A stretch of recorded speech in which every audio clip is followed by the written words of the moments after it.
Everybody, welcome to another episode of Purple Insider. Matthew Coller here, along with Manny Hill. And boy, do we have a lot to talk about, Manny. All sorts of things going on. Nothing in the playoffs that I want to discuss, especially as far as field goals go at the end of playoff games. We could just move right on past that. No, I'm just kidding. But I'm sure that's how all my friends and family felt this morning. I saw one of my friends that I used to work with, one of the best talk hosts I've ever worked with, Jeremy White at WGR 550 in Buffalo. He just tweeted pain. That was the tweet. Just pain. This morning I kind of woke up and did the look at my phone, scroll through, and I see, because he's a morning host, 5 a.m, pain. That's it for him based on what happened in Buffalo. And I want to get your thoughts on, of course, that and what's next and what we should be taking away and all those things. But as I was scrolling about the internet today, I saw a couple of things. Mock drafts were popping up on Twitter, and I started to notice something, Manny. I started to notice the lack of quarterbacks being given to the Minnesota Vikings in mock drafts. And I have brought examples. So it's not just perception. I even Googled it. And I also think it's hilarious that the first thing on Google that shows up is that Walter football that we used to make fun of on the air sometimes. But I'm going to run through the examples and then we're going to talk about it. But first, hi, how are you? You doing all right? Did you have fun this weekend?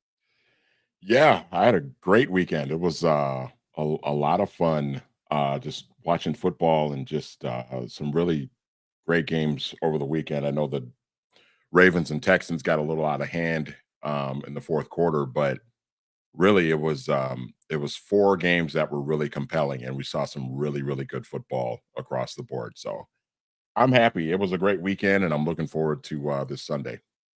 I think our championship matchups are just fantastic. And gosh, talk about being online today. The number of insane stats regarding Patrick Mahomes that the man, since taking over as a starter, has never not been in the AFC Championship. And just a little snark before we get into this.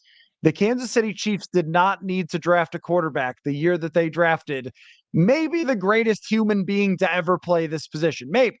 I mean, that Tom Brady guy is pretty accomplished, but by the age of 28 to have already been on par with the likes of Tom Brady, Joe Montana, and a lot of these stats for how many times you've been to the AFC Championship, how many playoff touchdowns you have through whatever. And somebody had a really good one that they added up all of his playoff stats. He's 13-3 in the playoffs, and his stat line would basically win you the MVP. And that's only playing the hardest teams, which is insane. And then this one, of course, playing on the road in Buffalo, and he saved his best performance for that game. So you don't get that player unless you draft him, which gets us into our first topic for today. Is we'll get to all the playoff stuff a little later and maybe discuss the field goal at the end and so forth, and what people are arguing about with these playoffs, which is always a fascinating thing to dissect.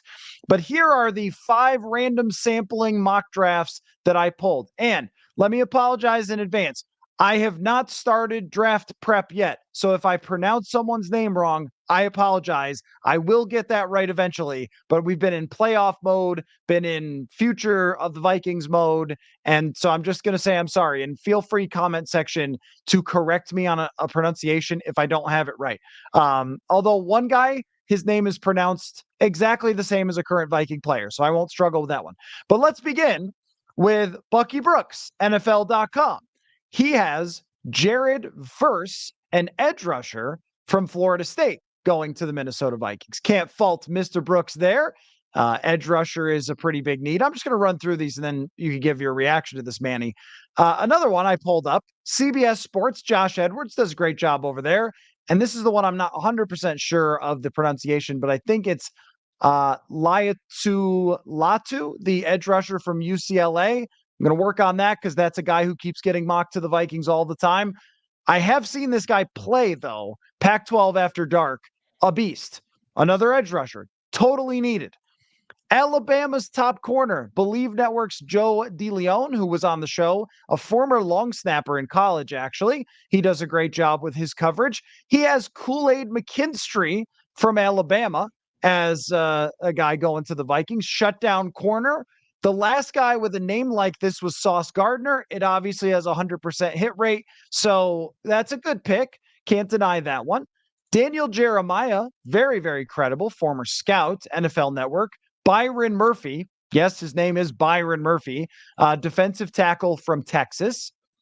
And then a fella I'm not familiar with as a draft analyst, but I kept searching and searching and searching until I found one. From Sporting News, Vinny Iyer has Michael Penix Jr. going to the Vikings with the number 11 overall pick. Now, why, Manny, do you think that so few mock drafters, the people who study the draft inside and out 24/7 for their entire lives, do not have the Vikings picking quarterbacks? 80% of a random sampling do not have the Vikings picking quarterbacks. What is your explanation? The only thing I can think of is because there has been so much chatter, I think, rumors and speculation about, well, the Vikings going to bring Kirk Cousins back and, oh, hometown discount, like all of that. And of course, because of what we've heard Kevin O'Connell say about Kirk Cousins, about, wanting to have him back. And Kwesi's kind of alluded to, yeah, it would be nice. Yeah, we'd like to have Kirk back, but at the right price and all of that stuff. I think there's just kind of an assumption from the national guys that, well, the Vikings are going to bring Kirk Cousins back. So why would they invest a first round pick on a quarterback?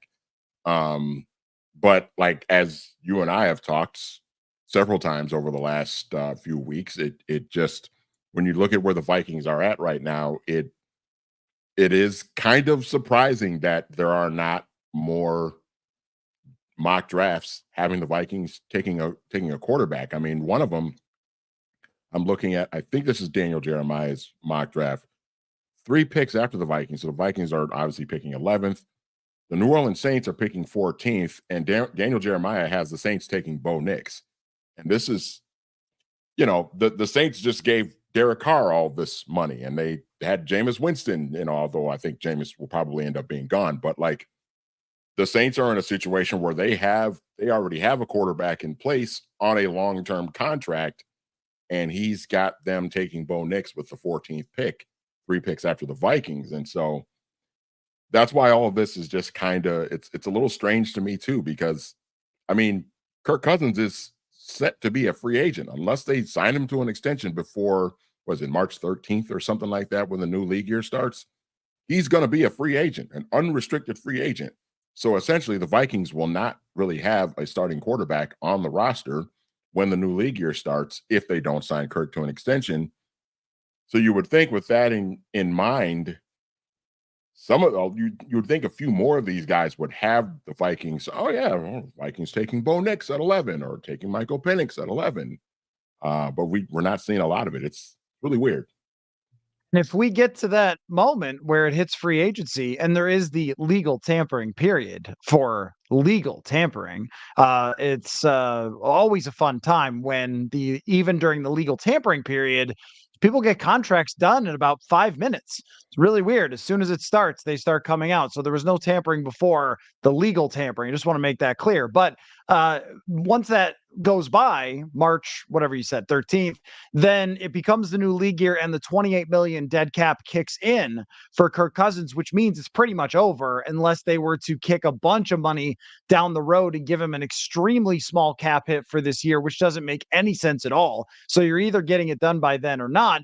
And I think that if you are the mock drafters, that you're probably right now just assuming Kirk comes back, throwing out your mocks, and then waiting to see what ends up happening, because the draft is clearly way after that free agent date, and you'll just change your mock. But I'm just surprised that the outside world seems to think that Cousins is much more likely to come back, which may be based on the recent appreciation for Kirk Cousins from Minnesota and from the Vikings organization. It may come from the fact that Cousins was playing very well before he got hurt and had a couple of big wins, especially one on national TV that would be remembered by a lot of the national analysts. Like, of course, they would bring him back. The fact that they have just always brought him back also might be a reason why these folks would think that they're going to bring him back. And now, if I was a mock drafter and I was trying to encapsulate all 32 teams, and it is not an easy thing.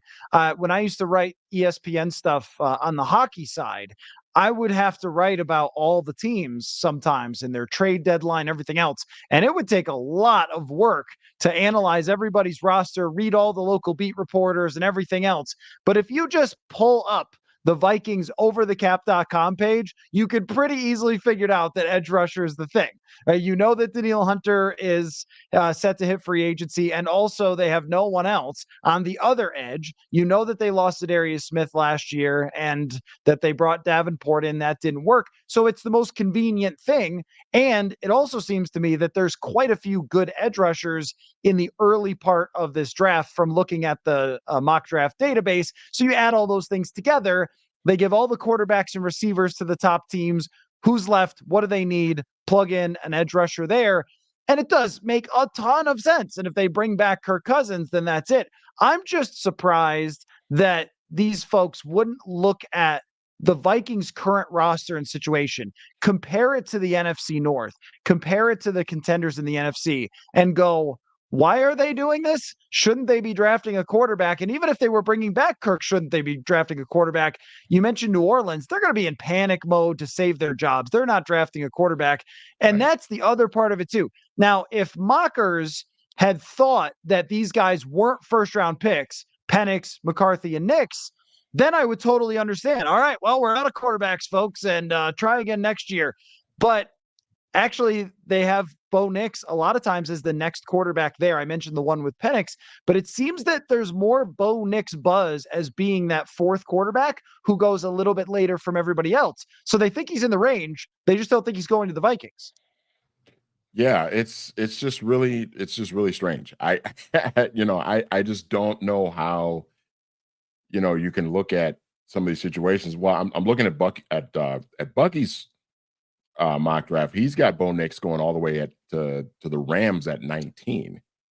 And this is coming off of a season in which Matthew Stafford was very good, and the Rams got hot late in the season and made the playoffs and almost knocked off the Lions. And obviously Matthew Stafford is about the same age as Kirk Cousins, a little more tread on the tire because he's been in the league longer than Kirk Cousins has. Um, so yeah, I mean, it's just really fascinating how they kind of come up with this. But, to your point, I mean, you look at the rest of the Vikings roster, there are other needs. Obviously, edge rusher is going to be a topic of conversation all offseason, especially. And I mean, I think it's going to be a huge talker whether Danielle Hunter comes back or not. Because obviously you have DJ Wanham, who is pretty good for them this year, but he's going to be a free agent as well. You got to figure out, okay, is he going to be back? How much do you pay him too? So, it's not like the idea of, like with Bucky's mock, he's got Jared Verse from Florida State, the edge rusher, going to the Vikings at 11. It's not like it's absurd to think that the Vikings would go that route. And it's not even that it would be necessarily a terrible decision to go that route with that first round draft pick, because he would fill a need. And this is a defense that does need to be refined and rebuilt and adding more young talent. But it's also just like we've talked about, you just don't get this many opportunities.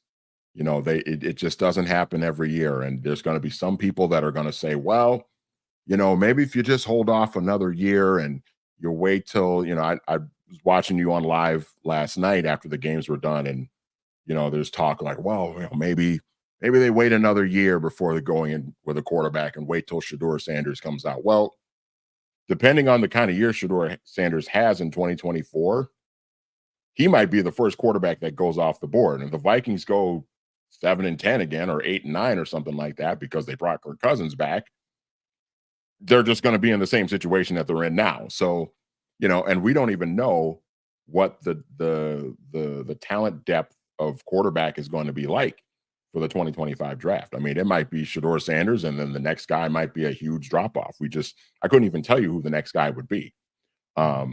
So yeah, I mean, this is a rare opportunity for the Vikings, like we've talked about. And it's not that some of these other moves, some of these other choices would be bad choices, but I just think with the current situation, it just makes all the sense in the world to try and get the quarterback that you want. I was thinking about also the number of times where we've said, hey, just get the quarterback later, get the quarterback another time. And I couldn't help but think of it watching Lamar Jackson go to the AFC Championship, that in 2018, I remember on the air after the draft having a discussion about should they have just drafted Lamar Jackson instead of Mike Hughes? And most of the reaction was, why would you do that? You just signed Kirk Cousins. And I mean, my thought at the time was he was going to need longer than he actually did to develop. But really, it was kind of a 2-year type of contract initially. I think it was 3, but into the 3rd year, they could have potentially traded him, that sort of thing. And it was like, well, my thought was it's never a bad time to draft a quarterback, that you should always be thinking about drafting a quarterback no matter what. So they didn't do it then. And then the following season, it was a little bit harder because the only quarterback was really Kyler Murray. And then Daniel Jones went way too high. Dwayne Haskins, then Drew Lock was a 2nd rounder.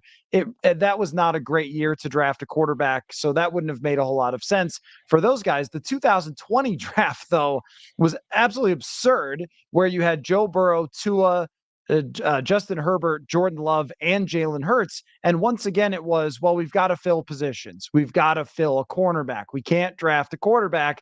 And there's always a reason not to. There's always something that you think you need more when it comes to like the quarterback position. Well, we need an edge rusher more. Well, we need a cornerback more. Well, if we don't get this, then we're not going to compete. And the Vikings, for once, are now in a spot where they don't have to think today this player has to come in. I mean, they even did this with Kwesi's first draft, and it was my biggest criticism on the night of the draft is, why did you draft for today? Why did you draft because you felt you were going to need a safety partner for Harrison Smith? Why did you draft a guard, way overdraft a guard, because you needed a starting right guard and you didn't have one? And then the guy comes in and allows more sacks and pressures than anyone in the league because he was a rookie and he wasn't ready to play. It's never a good thing to be scrambling and trying to fill spots, but especially when you're talking about the potential need that they have now, the draft class that exists right here. It just makes so much sense for them to look at somebody like Bo Nix. I was also thinking about, Manny, how many flaws are you willing to deal with a prospect? Because as I was watching championship weekend, I thought, remember Josh Allen's stats and how horrible they were in college? Remember Lamar and how he supposedly should switch to wide receiver? Remember just the issues that are painted with some of these guys, the footwork of Patrick Mahomes. And you can always look back and say, well, the current prospects, they don't have this, they don't have that those guys have. And that's true. Bo Nix is not a runner like Lamar Jackson. But I think that I'm willing to deal with, as we go through the draft process, we're going to hear a lot of criticisms of these guys. Penix doesn't have this, the injury history, McCarthy even, I'm a little lower on him, but he doesn't have this or that. If they think he's a first round pick, I think for any of them, I think that the gap is so much different from college to the NFL, and the game is played so much differently, that I'm willing to ignore a lot as far as issues go with these prospects, because you just don't really know. And I think that there's a lot of evidence of that on the field in these playoff games all over the place with the quarterbacks who are there at the last moment, especially, of course, Brock Purdy, who is too short, too slow. His hands are too small to throw in the rain. I think that's actually legit. But you really don't know. And yet a lot of these guys were first round draft picks who were playing in divisional weekend. Yeah, I mean, none of these guys are perfect prospects. I mean, it's just even the ones that have been heralded like once in a generation type of quarterbacks, the Trevor Lawrences, the Andrew Lucks of the world. You go all the way back to, the early 80s when John Elway was kind of viewed as like that next, generational talent. And those guys are that. Like Trevor Lawrence is a once in a generation type of quarterback. Andrew Luck was that as well. But those guys also were not perfect coming out of their respective colleges. I mean, they still needed to develop, they needed to be in right situations. Obviously, you go back to John Elway being hesitant about, he didn't want to go, he didn't want to play for the, at the time, Baltimore Colts. And he ended up, being with the Broncos, and it worked out great for him. Became one of the greatest quarterbacks of all time. Andrew Luck, didn't have that issue, but he was heralded as a once in a generation guy. He came in, but he still needed to develop. He was really good to start. They went to the playoff. They won 11 games, made the playoffs in his rookie year. But you saw, there were still some flaws. He turned the ball over quite a bit as a rookie. He got better at all of that stuff.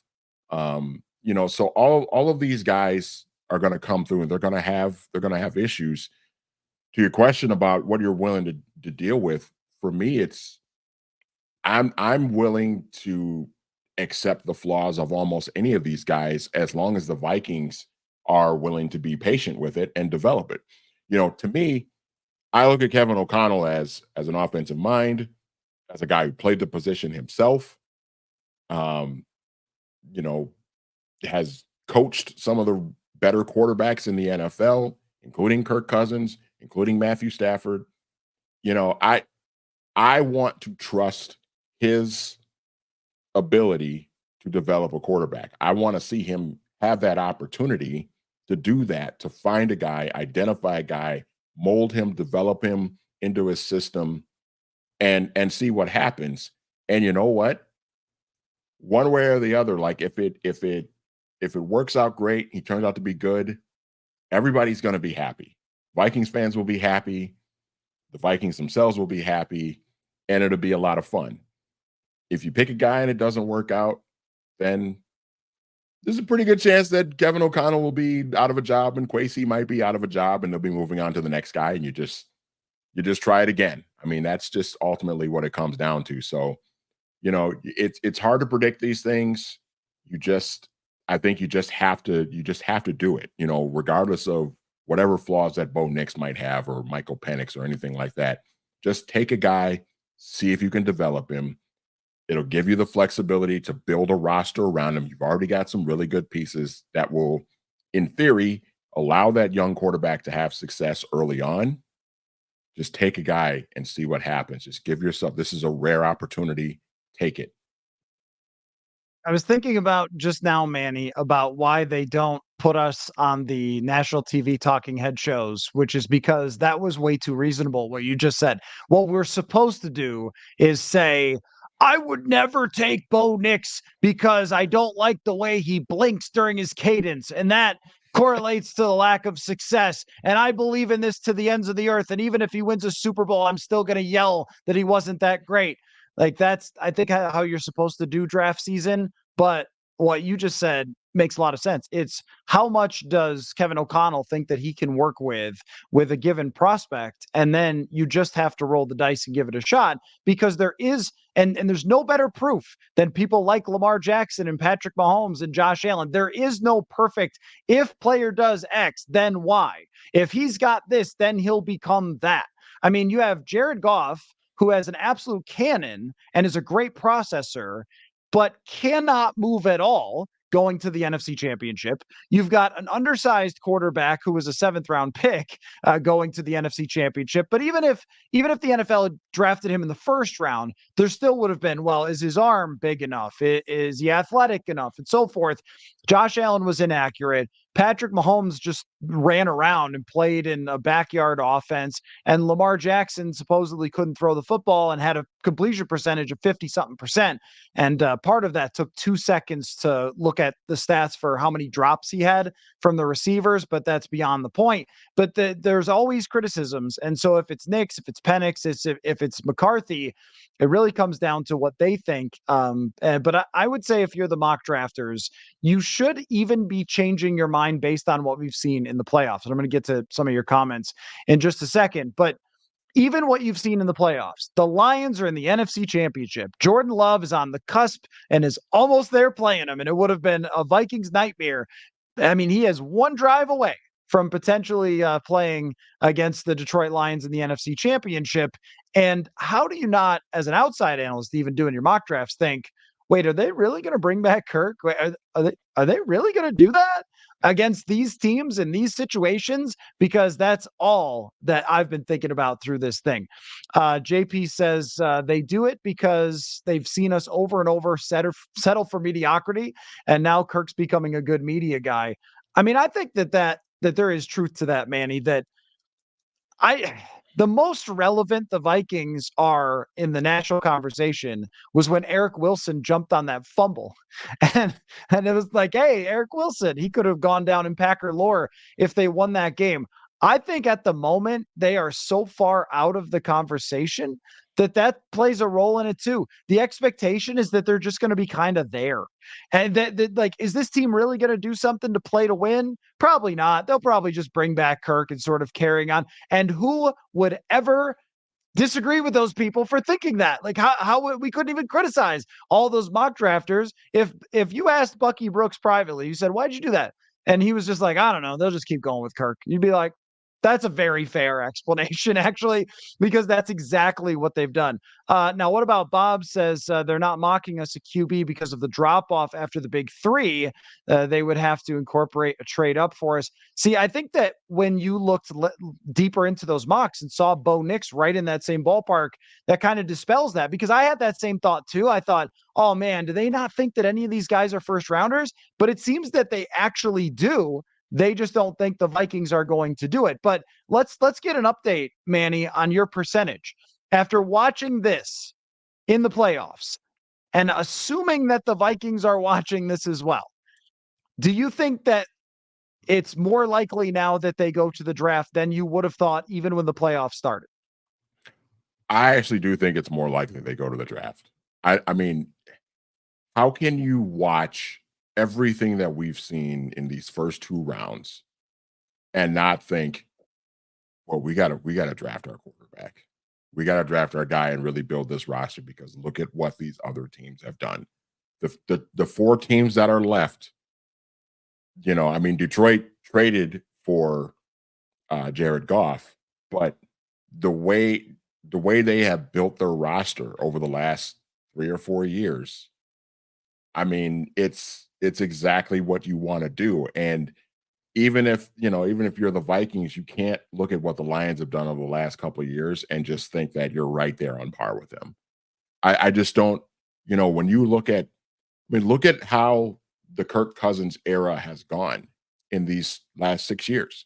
You know what I mean? You've made the playoffs twice. You've won 1 playoff game.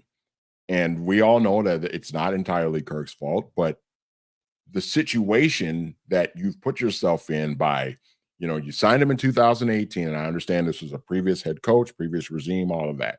You signed him in 2018 because you thought we had a roster that was ready to compete right away and go for a championship. We were coming off an NFC championship game run. Just drop a good established quarterback into the mix and we'll be fine. Turns out it wasn't quite that easy to just do that. And what did they do over the next handful of years after that was moving money, restructuring contracts, going kind of into the bargain bin and free agency and signing guys for cheap that they thought, well, if we just put him in with this, then he's just that one other piece that we need to get over the hump. And it just never worked. And so I just don't know how you can look at the 4 teams that are left, all of which, even in the case of Kansas City, when they drafted Patrick Mahomes, that was a team that had been, was really already kind of competing and really good and going to the playoffs every year with Alex Smith. And so, in fairness, like it was easy to kind of drop Patrick Mahomes into that, let him sit for a year. But by the time 2018 came around, Patrick Mahomes was ready to go, and he was already the MVP of the league because that team was built through the draft over the years. The Chiefs drafted very well, and they remained competitive because they had Alex Smith going to the playoffs every year. The Vikings have to get into that type of mold. The Ravens, the same thing. They drafted Lamar and they've just built that roster. They've missed on some draft picks here and there, but they found a way to build up a really good defense. They've got them weapons now, and now they're probably the best team in the league.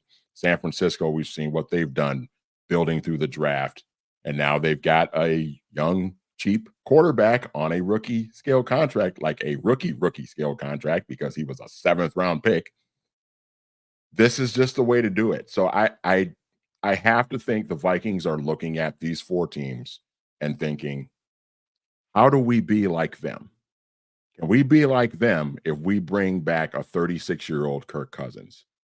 And if they think that they can, I I I'm out of I got nothing. I got nothing if that's what they think.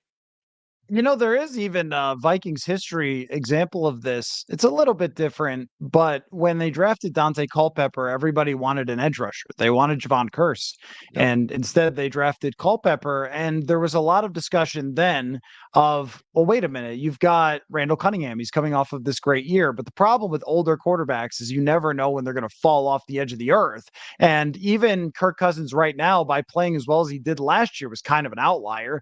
And now you're talking about coming back with an injury and drafting Culpepper. And that's why the whole thing was, it was always the wrong time to draft a quarterback. And yet we look at some of the examples of the quarterbacks that ultimately ended up being there, and some of them have had really wild success. Others haven't. And if you pick the wrong one, it's a problem. Everyone knows that. But if you pick the right one, it's really, really good. Groovy Skeptic says, we need a lot more than just a quarterback. Having a good quarterback doesn't guarantee squat. Ask a Bills or Rams fan. The problem with your logic there is acting like those aren't connected. First of all, Patrick Mahomes' entire roster has basically turned over since he joined the league, and he's still in the AFC Championship game. So if you've got one of those quarterbacks, and by the way, ask me how many times the Bills won the division after Jim Kelly. None times. Weird that it happened when Josh Allen showed up. What would be the coincidence between those two quarterbacks? You can't act like they're not connected. The quarterback, A, makes everybody better. Look at what Josh Allen was doing last night, 2 nights ago. No, last night. What he was dealing with, maybe by the time you're listening, this is 2 nights ago. But what he was dealing with is a Stephon Diggs who clearly had an injury or is struggling or something is off there. Gabe Davis is out. Their other receiver gets hurt. Their tight end gets hurt. They have not really an effective running game, which they've relied on quite a bit. And they are a wide right away from being tied with literally the greatest quarterback who's ever stepped on a football field. Yes. I mean, sounds to me like the quarterback has a lot to do with how everybody else plays. And not only that, it also has to do with how many, like those examples are so perfect for our point, which is the Rams, when they drafted Jared Goff, had a pretty empty roster. What did they do when they drafted Jared Goff? They brought in Sammy Watkins, Robert Woods, a bunch of defensive players, legit one of the best left tackles to ever play, Andrew Whitworth. How did they do that? By having a super expensive quarterback? No, that's not how they did it. So it's either one of two things most of the time. It's you have one of the greatest quarterbacks and you work around that cap hit, which is what Kansas City is doing. It's what Buffalo has to do. Or you have a good quarterback who you build an unbelievable roster. Of course, you're right. If you have a terrible team, it doesn't usually matter that much. But if you draft the right quarterback, then you can mitigate how much it matters. You're an AFC Championship contender without even a good football team. Yeah, well, and listen, the thought of, okay, well, taking a quarterback doesn't guarantee anything. You can say that about any position. When you're talking about the draft, none of these guys, I don't care if it's a quarterback, a wide receiver, or an edge rusher, none of these guys are guaranteed. You think if the Philadelphia Eagles knew Justin Jefferson was going to be good, do you think they would have taken Jalen Reagor in 2020? Hell no, they wouldn't have. You know what I mean? Like, none of this stuff is a guarantee. So ultimately, it's the Wayne Gretzky line, right? You miss 100% of the shots you don't take. You've got to take a guy. You just got to take a guy and just see if it works out. You know what I mean? You can't be afraid to do that. because otherwise you're just going to keep doing the same thing. I mean, again, how can people look back at the last 6 years and think that this was fine? It's not enough. It's not good enough. If you're trying to win a Super Bowl, you're trying to win a championship, what the Vikings have been doing for the last 6 years under Kirk Cousins has not been good enough. It's just not enough. And you've got to pivot and go a different route. And again, this year is the perfect year to do it. Or how can you look back and say that the roster's issues weren't connected to the quarterback? How could you do that? I mean, because even from day one, they had to let go a few key players that were kind of along the edges from the 2017 team, but it ended up mattering. Some depth players, and in 2020, they had to let pretty much everyone go around his contract. He's always been one of the 10 highest cap hit quarterbacks and has routinely been up in the top 5 during his time here if they're not restructuring and kicking more money down the road, which then hurts in the future anyway. But that's the point, is that all these things are connected. If you get a GOAT, let's look at all the receivers that Rodgers and Favre made look brilliant, right? If you get a GOAT, that's what they're going to do. That's Josh Allen's going to make some guy you never heard of look great, probably. He's going to take a mediocre line and make it look great. He's going to throw the ball 65 yards in the air in the Buffalo January to a wide receiver who's open and should have caught the ball. Honestly, that one's going to live with Diggs forever. Should have caught the ball. But that's what a great one can do. But what a good one can do is for 4 years, and really now these days you can stretch it out to five or six on a rookie contract, is allow you to build that around. So those two things, just saying, well, we need a fat nose tackle. So, well, actually, one of my favorite Kirk stats is that during the Kirk era, the most money that they gave out, the highest total contract, was to a fat nose tackle, Michael Pierce. That's the highest contract total that they were able to give out from free agency. So if that doesn't tell you that those two things are interlocked, I don't know what does. And I'll see people tweet out, well, you can work around an expensive contract only if the guy is really, really great. Doug says, I think it's because we already have a good quarterback with whom the offense has a rapport. It's our defense that is on the rise at the moment. Unfortunately, it's not really on the rise at the moment without Danielle Hunter, or if Harrison Smith retires. And who knows how long we have Flores. It looks like we're going to have Flores for quite some time, actually.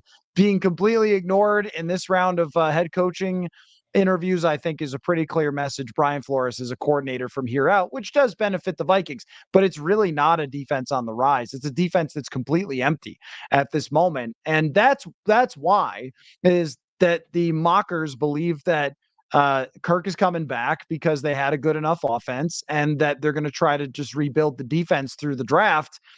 And maybe that'll work, but do we really think it's going to work? Bradley says mocks are a crapshoot, relax, folks. Of course they are. Well, and right now, I mean, the mocks the day before the draft are not accurate. I think I'm just more interested in why the outside idea is that the Vikings are just going to bring back Kirk and don't need a quarterback, when it's just become clearer and clearer that that should be the case. Marty Gras says, anyone who watched Chiefs Bills game realizes difference between these quarterbacks and a regular season Kirk Cousins. There is a big difference. There's the playmaking element really stands out. It really does.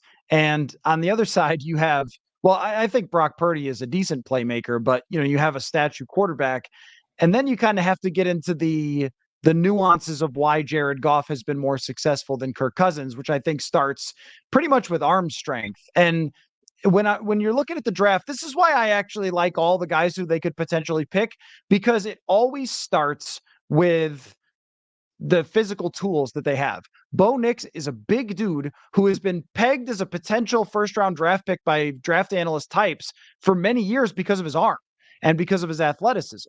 And McCarthy can really sling the ball. It's a little wild for my taste, but he can throw it real hard, and he's pretty quick. And then you have Penix, who throws absolute BBs and is pretty much a carbon copy of Jared Goff, with the way that sometimes it gets ugly if he's pressured and has to move out of his spot. And yet he's able to survive because he's got a little bit of a cheat code. I think, Manny, that's been my observation from the playoffs too, is that every quarterback who's succeeded has some sort of cheat code. And for Brock Purdy, it's being able to execute everything that Kyle Shanahan can dial up, and also surviving a couple of dropped interceptions in that game. But when you watch Jordan Love, the arm strength, the ability to throw off platform, when it's Goff, it's executing that offense and the arm strength to fire it into these tight windows. He gets through his reads also faster than I think anybody in the NFL. I mean, it is just like 1, 2, 3 out. And that's why he doesn't take that many sacks. And then, of course, you don't even have to talk about the AFC quarterbacks and their cheat codes. And that's what I'm looking for in this draft. And that would be the difference to me in one of these types of playoff games. Like, why aren't they ever able to get over the top? Well, it's not just the rosters. It's also, as you watch that game, it's also weird. The two most physically gifted athletes who play this position in the world, Allen and Mahomes, can go toe to toe with each other making plays even when their teams aren't that great. Like, that to me also says a lot. And not even to mention Lamar Jackson, of course. But to me, that also says a lot.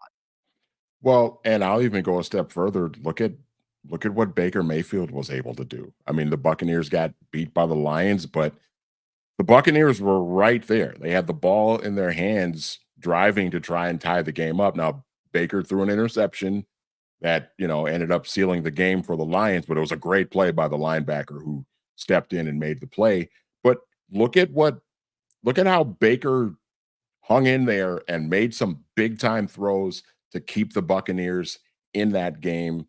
Obviously, we know the Lions defense isn't all that good, but Baker Mayfield was taken number 1 overall for a reason, because he's got a really cannon of an arm. He's got some playmaking ability. He can move around a little bit and make some plays off script. So I mean it. All of these guys are super, super talented, and and some of them are they. You look at like Baker and Jared Goff. Yeah, you could classify those guys as like needing really stacked rosters around them to have the most success possible. But it's you have to put yourself in a position. You have to think about like what makes the most sense considering the situation that we're in. And that's why I just keep going back to the Vikings investing a first round pick on a quarterback and trying to just really build this thing instead of trying to cut corners and making different moves and moving this money around. And it's just you give yourself a clean slate to really kind of reset everything, and you're in a good position because you already have some pieces on offense for that guy to step in right away and have some success. And like we've said over the last few weeks, if the Vikings play this right, you look at the rest of the NFC North and it looks like, oh boy, this team's in trouble. But they can turn this thing around pretty quickly if they make all the right moves. You take a young quarterback, you develop him, he's good. You make some good draft picks on defense and some really savvy free agency signings. You'll have some more flexibility to do things like that because you'll have Kirk Cousins off the books. You'll have the $28 million dead cap hit for this year, but next year you're completely clean and off the books and it's over and you can really move on and do what you want to do. We've seen how quickly teams can turn things around if they make all of the right moves just in a couple of years. And the Vikings could be in a situation where it's Michael Penix or Bo Nix or something starting in an NFC championship game in 2025 because they made a couple of really nice moves that have really helped them and put them in a really good spot. So I just don't see the downside to going this route. And like we've said a million times, if you draft a guy and he sucks or you don't like him, guess what you can do? You can take another guy. We've seen teams do that before. Hamza says, I think Kevin O'Connell is going to fall in love with Bo Nix. Very accurate, strong arm, does not turn the ball over, also doesn't take sacks. That's a big deal for me. I could see that. And it took a while, but this guy finally showed up. Christian Ponder. I'm surprised that only during every conversation that's ever been had about the draft between anyone who follows the Vikings do they have to bring up the time it didn't work. El Tayeb says, I'm old enough to remember the run of quarterbacks when we drafted Christian Ponder. Well, wow, you've been around for a while then. Let's not waste our pick and reach. I'm old enough to remember when they picked Dante Culpepper, and really, had they had a competent franchise at the time, should have won a Super Bowl. But even though they didn't, they still went to an NFC Championship game. They still beat the Green Bay Packers at Lambeau Field. They still had a quarterback who turned into a borderline MVP and one of the top 5 quarterbacks of that era. So, I'm also been covering this team long enough to remember when they drafted Teddy Bridgewater, and what did they do around him? They built a team so good that on the strength of the defense and the supporting cast, went to the NFC Championship game with a backup quarterback because the team around that rookie quarterback contract had been built so well and so strongly. So, yeah, you know what? There is quarterbacks who have gone wrong. That is certainly true. That's never something I'm going to deny. But, when you talk about reaching, though, well, a reach according to who? That's my thing. A reach according to Mel Kiper, a reach according to Joe, whoever I mentioned, like a reach according, if it's not a reach according to the Minnesota Vikings and Kevin O'Connell, totally fine with me. That's how I look at it, is as long as they're drafting a guy that they're comfortable with. And by the way, I mean, thanks Mike Mayock, who I have no personal issue with, but him saying on draft night that the Vikings reached to get Christian Ponder is like one of the worst things to ever happen to these fans ever. These analysts say all sorts of crap that goes completely wrong the minute that these guys step on the field. And it's good entertainment and everything else, whatever. But the one time that this guy gets it right, a guy who drafted absolutely nothing in Las Vegas, by the way, who gets it right on TV that the Vikings reached, and people never let it go, ever. You know what? Christian Ponder was a fine draft pick because they took a shot at him. It didn't work. So then you know what they did? A couple years later, they took a shot at another guy, and they built a great roster, and they went to the NFC Championship game. I mean, sometimes it's not going to work. But you know what hasn't worked? What you've been doing for a really long time now. So do something else. Anyway, well, just one quick thing to add to. Guys, Kirk Cousins is 36, or he's going to be 36. I got news for you. He's not going to play forever. In fact, he's probably closer to being done playing football than he is, since his career started and everything. Okay? He's not going to play forever. At some point, the Minnesota Vikings are going to have another starting quarterback. It's inevitable. Father Time is undefeated. So you can't, the Christian Ponder stuff, people have to get that stuff out of their head. They just have to. I mean, it's because at some point, whether it's in 2024 or 2027 or whenever the hell it's going to be, that Kirk Cousins isn't the starting quarterback anymore because he's not going to play forever. You're either going to have to draft a guy or you're going to have to sign a guy in free agency. And most of the time, the really, really great quarterbacks that you need to win are usually not available in free agency. Your best bet is drafting a guy. And when you have an opportunity like this, sometimes you just have to take it. Groovy Skeptic says, we took a guy at 12. His name was Christian Ponder. You know who else was taken at number 12 was Deshaun Watson, who entirely turned around a franchise before some unfortunate events.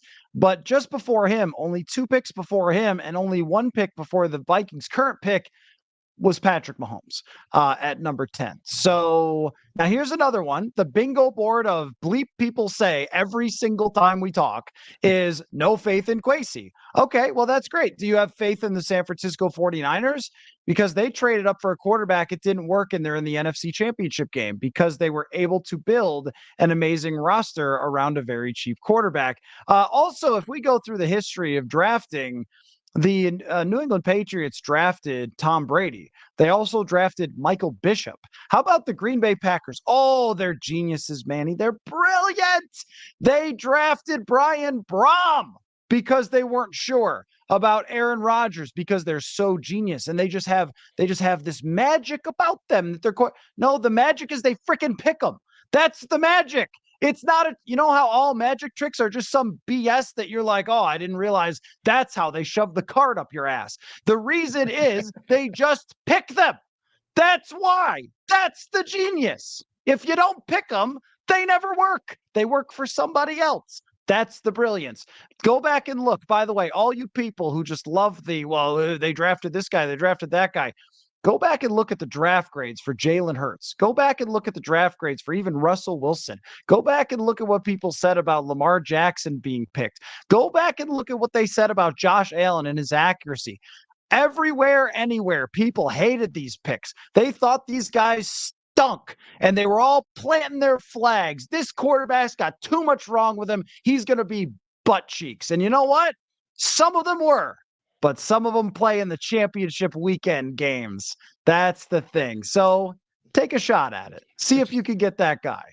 Well, it's just how many times have the Vikings actually used the first round pick on a quarterback? It's like people keep bringing up Christian Ponder like the Vikings just have this long, multiple decade history of just drafting quarterback after quarterback after quarterback, and all of them have sucked. So why would we go do another one? Well, you do one now because they haven't done this a lot. It's not like they've been doing this every other year, just taking a quarterback over and over and over again, and every time it just fails. It's like people keep going back to something from 13 years ago, in 2011, when they took Christian Ponder. And there's no other examples. Nobody ever brings up any other examples of the Vikings taking a quarterback in the first round, and the guy just absolutely completely sucked. You can't say that about Teddy Bridgewater, because Teddy was pretty good before he got hurt.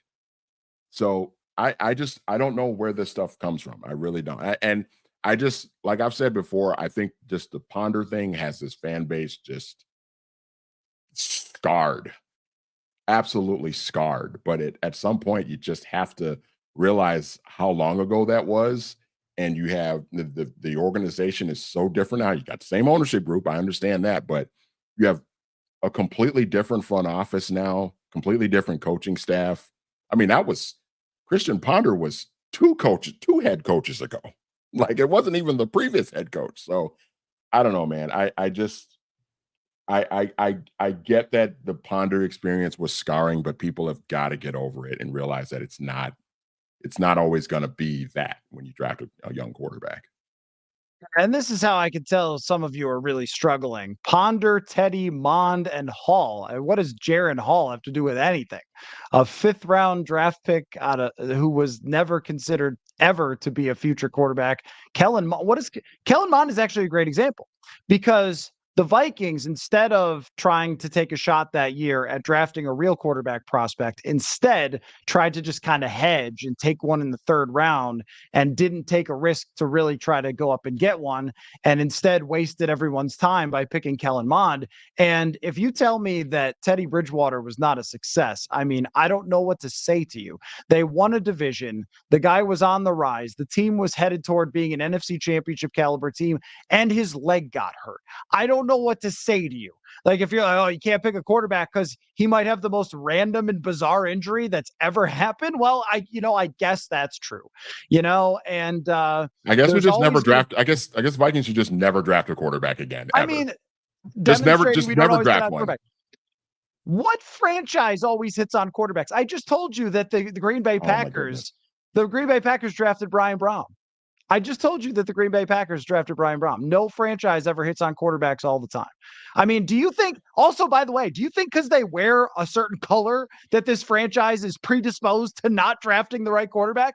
Like, what would it be? Is it the water? We have too many lakes to draft a good quarterback? And by the way, we also have to bring up that the most gifted athlete that they ever drafted in the first round turned out to be a monster and was incredible and was an MVP caliber player, but also got his knee hurt. So I guess if you think that the only reason to not draft these quarterbacks is they might hurt their knees, then stop watching football. Literally just quit. Pick another team, be a front runner, go be a Kansas City fan. Do not even bother with this football team anymore. If you think that everything they do will just result in crap, then there's no reason to follow this. If you just think because they're them and that's because they exist that every pick they make will be wrong, then there's no reason for you to be here. I mean, I don't get it. Are these Kirk arguments? Like, what is this? Like, what have you even trying to do? Are you just like throwing your diaper at the wall here because it hasn't worked out? Like, what are these comments supposed to be?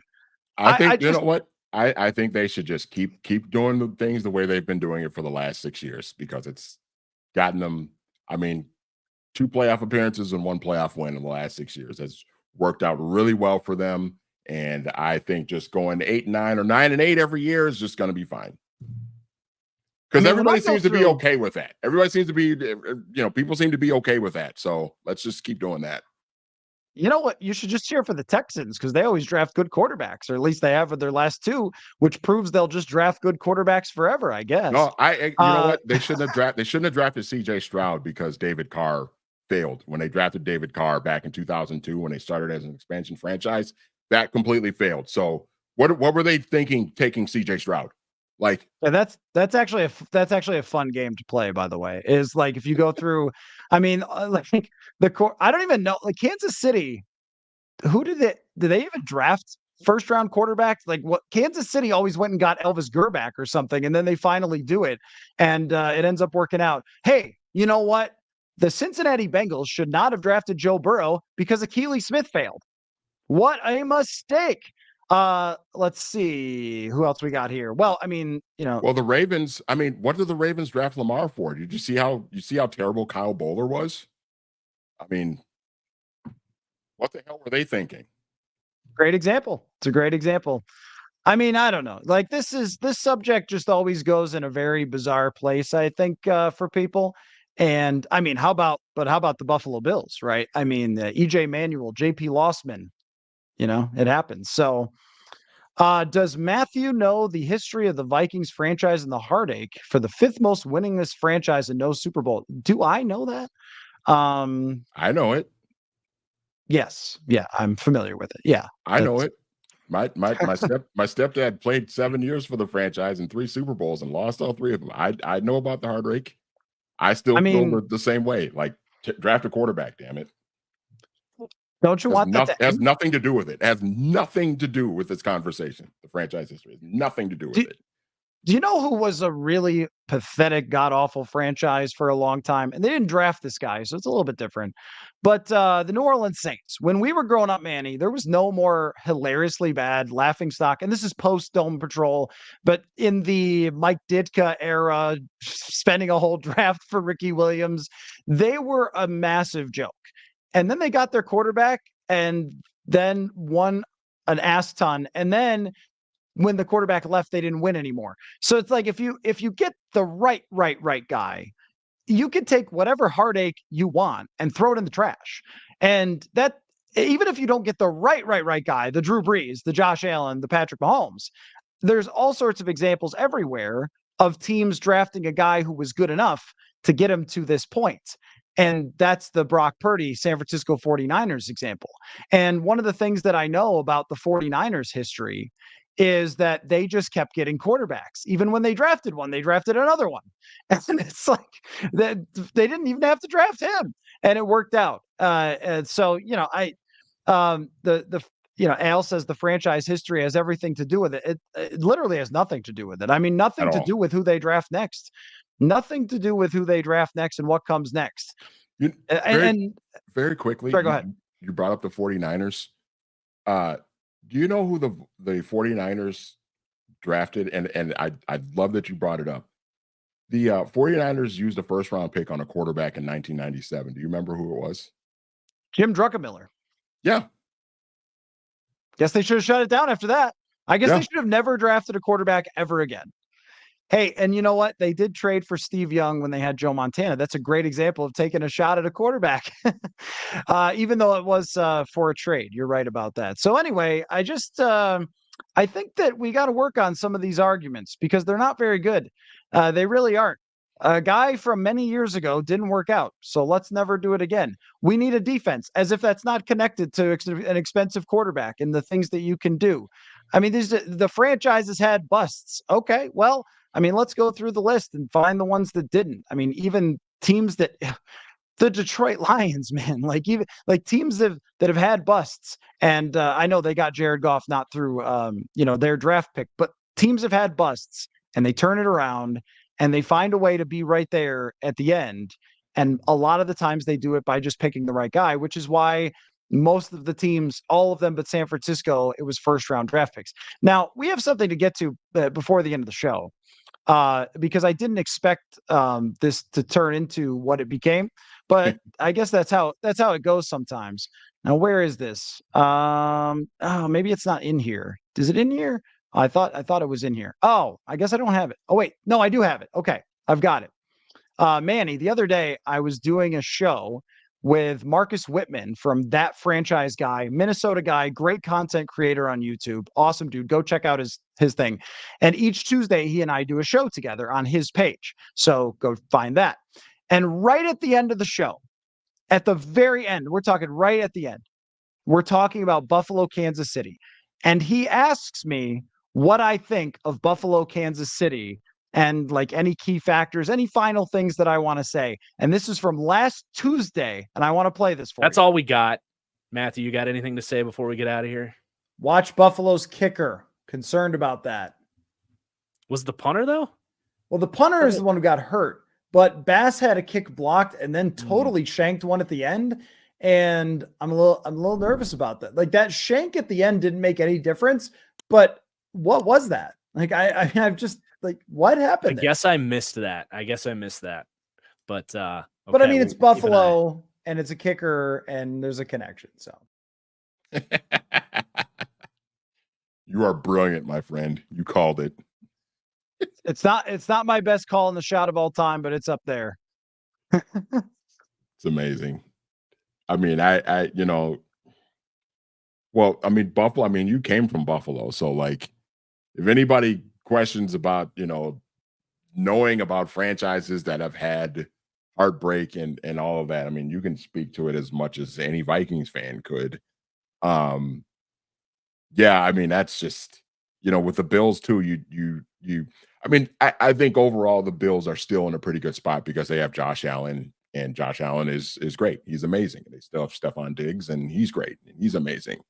And there might need some tweaking or whatever, but it's that's tough, man. I'm watching that, and I had a feeling like when they're driving, I'm thinking the Bills are gonna do this. They're gonna finally knock off Mahomes and the Chiefs. They're gonna get over that hump. It kind of reminds me a little bit that when the kicker missed that, when Bass missed the field goal, the thing that came to my mind was the Sacramento Kings going up against the Lakers, where you have it's right there, where you feel like it's right there. Like, they're gonna actually do it. I remember thinking in game 7 when the Kings were playing the Lakers in the conference finals, going up against Shaq and Kobe, the defending champs, all of that. And it was like, oh my God, the Kings are going to do this. They're going to beat the Lakers, and they're going to go to the finals, and they're going to beat, the New Jersey Nets, who weren't really all that good. Like, the Kings are going to win this, and they're going to go to the finals. They're going to be NBA champions. And then it was just Stojakovic airballing threes, Vlade fouling out, missing free throws, all of that stuff. It's just that same type of thing where you just kind of wonder, like, is it ever really going to happen for them? But you at the same time, when reality kind of sinks in, you think like, well, no, the Bills still have a chance because they have a great quarterback. And as long as you have a great quarterback, you're going to be in the conversation, just almost by default. If he's healthy and still at the top of his game, which, Josh Allen is obviously at his age, he's not showing any signs of slowing down anytime soon. He's just really starting to enter his prime, where he's going to really start, I think, playing his best football.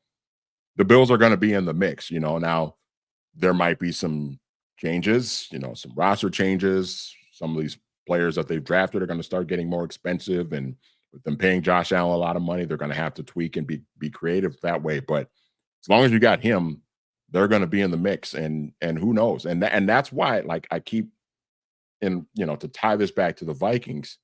If you draft a guy and he is like Josh Allen or Patrick Mahomes or Lamar Jackson, you're going to be in the mix every year, folks. You're not going to win it every year, because even those guys, as great as they are, don't win it every year.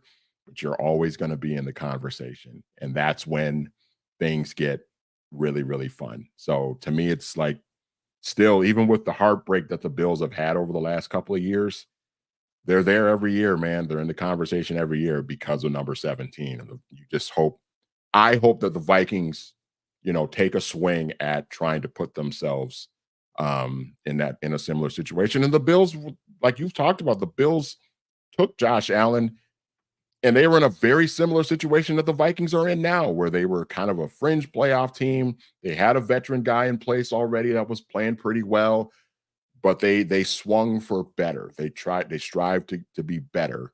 And now they're like really in the conversation every year. You just hope the Vikings can do the same thing. With a risky prospect, by the way. Mhm. Dan says, go back on that show and say the Vikings will draft Daniels. I'll do what I can. I'll do what I can. That right there, though, I mean, that was when the person said, do you understand like franchises with these sorts of things in their history? Like, oh, buddy, do I ever? The first thing I remember about sports is literally Scott Norwood kicking it wide right. My parents having a Super Bowl party and watching Scott Norwood miss it wide right. And last night, before he kicked it, because I remembered what I said on Marcus Whitman's show, I walked up to the television and said to my wife, "This kick is missing." And then, bam, it missed it. Yep, she was very irritated and she like grabbed my computer. Did you see it on Twitter? Are you messing with me? And I was like, nope. That is just where I'm from. So I get you. I get everybody. I get why there's the skepticism. I get why there's the fear. But the other option is what? Like that's the other thing. Like is that you could say all day long, oh well, everyone you're going to draft is a bust, so forth. But what's the other alternative? And Charles again comes with, well, they're not a quarterback away. They're far away from being relevant. That's a great point. They are.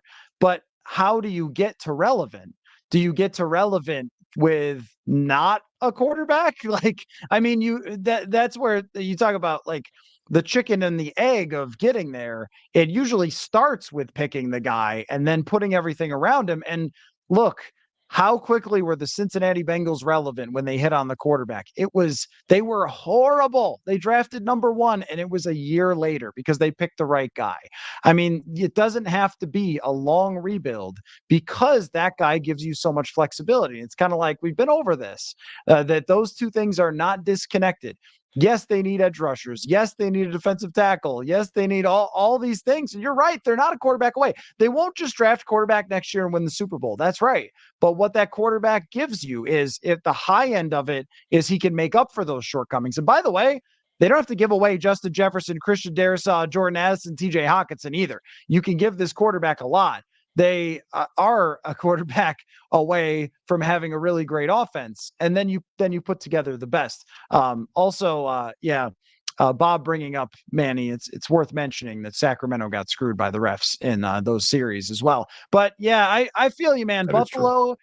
Buffalo is the Utah Jazz and the Phoenix Suns with Michael Jordan and the Trailblazers and these great teams. So, that's But ask those fan bases if they would, other than like actually winning the championship, if they have any regrets of those times. You oh, know what I right. I mean? mean, there's Bills fans were not in this dance even close for many, many years until they drafted the guy. And like there's lots of examples. Philadelphia didn't even draft a first round quarterback, and they were able to build around Jalen Hurts very quickly. They had a 4-win team, a 5-win team when they drafted Jalen Hurts, and they put receivers on the field by trading for them, drafting them. They paid people. They brought in defensive linemen. They brought in secondary when they won the Super Bowl. Like there's this hack that the Vikings have not been taking advantage of. It's right there for you, and use it. It's time to Yeah. use it. The year they So took let's Jalen Hurts was the same year they drafted Jalen Rager, right? With their first round pick. They drafted a wide receiver, and then yeah. that was 2020, right? Yeah, yeah. And hey, and this is funny too. Baltimore took Hayden Hurst before they took Lamar Jackson. So anyway, well, I appreciate the passion in the comment section. I really do. And I also really understand where you guys are coming from with what you've seen in the past. The Christian Ponder thing really shook people. It really shook people to the core Yeah. with how bad that ended up looking. And I get it. But we need to ban the words Christian Ponder from the comment section. Can you make that? Can you do that? Is there like a way to, like, if someone types Christian Ponder, it just is like shocks them immediately? Just don't do that. Not on this stream. You can't do that here, because that makes no difference. That was a decade ago, man. That was a long time ago. And you know what? Every team's history has some draft pick that didn't work out from a decade ago. I'm not worried about that at all. I'm only worried about what they're doing right now. So again, very energetic and fun show tonight. Thought that we would get to a little more playoffs, but guess what? There's another show on Thursday with Manny and I every Monday and Thursday throughout the football season. So on Thursday, we will go hardcore into these teams, what they mean to the Vikings, and what they should learn a little more in depth than just quarterback. We'll look at a lot more with their rosters, compare it to what the Vikings need in the offseason. So thanks everybody for joining and having fun. And probably the first time that I've used references to your rear end as many times as I did today. But some of these some of these arguments, we just need to work on them. We need to work on them. And we need to get in a place where when they draft that quarterback, nobody says he's going to be Ponder, but we'll work on it. We've got time. So thanks, Manny. Thanks everybody for watching and listening, and we will catch y'all next time.